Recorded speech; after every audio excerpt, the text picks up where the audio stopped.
Bit of coriander on the top.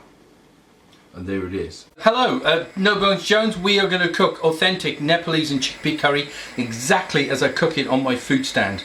I just use much bigger pans. So first thing to do is 1 litre of boiling water, which is boiling nicely.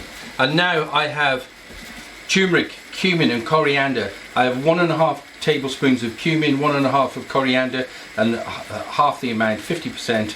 That's 3/4 of a tablespoonful of turmeric. Now I'm going to put these into the boiling water, stir it up. I want to bring it to the boil again.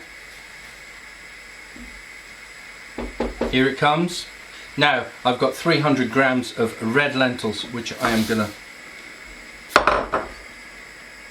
want to bring this to the boil again, stirring so that I don't get any lumps.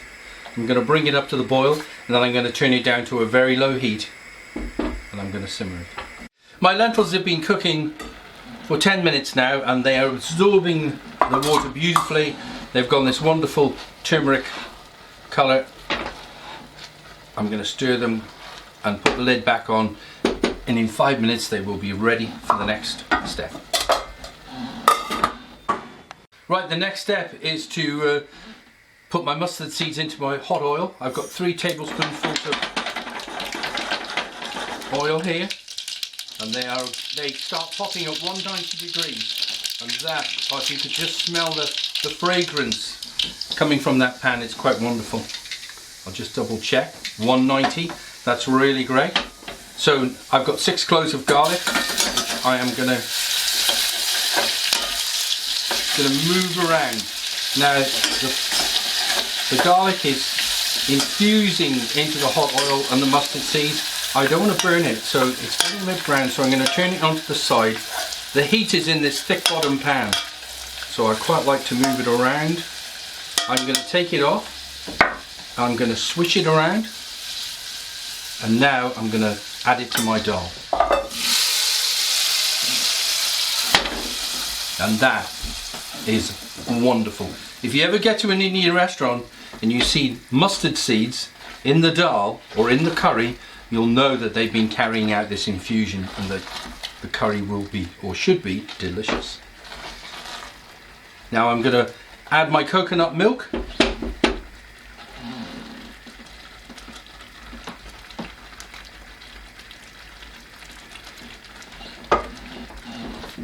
going to make sure my pan's turned down, and I'm going to season.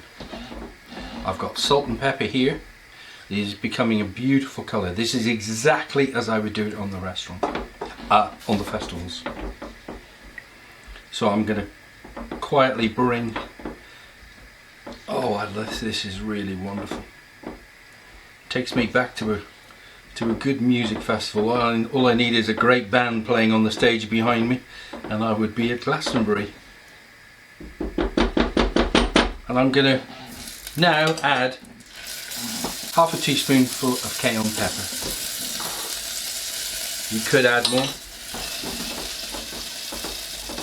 and I think that's just about there.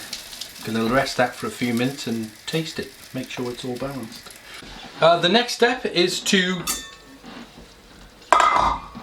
taste it.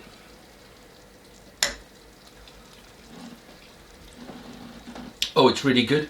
Ooh, wow, it's good and hot. We need a bit more seasoning and a little bit of sugar. Just a teaspoonful. It's in the recipe book. It's in the recipe, page 134 of the No Bones cookbook. So we're going to stir this in now gently. Oh, it's thickened beautifully. That is terrific. Now, I'm going to add my chickpeas. I'm using a can of chickpeas. On the festival, I would soak mine overnight and then boil them, but I'm at home, so this is a store cupboard staple. And some fresh spinach. And that is it. It is finished.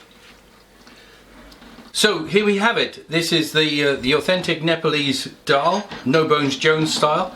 And I'm going to put some chili jam around it because that eats really well with it. You will find the No Bones Jones chili jam on page 124. And I'll be making the chili jam in one of my next videos.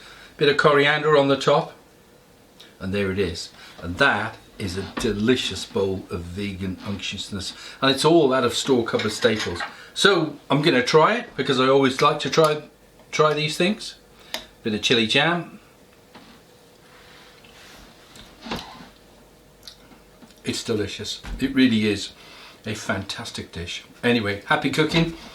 You can cook anything, don't forget.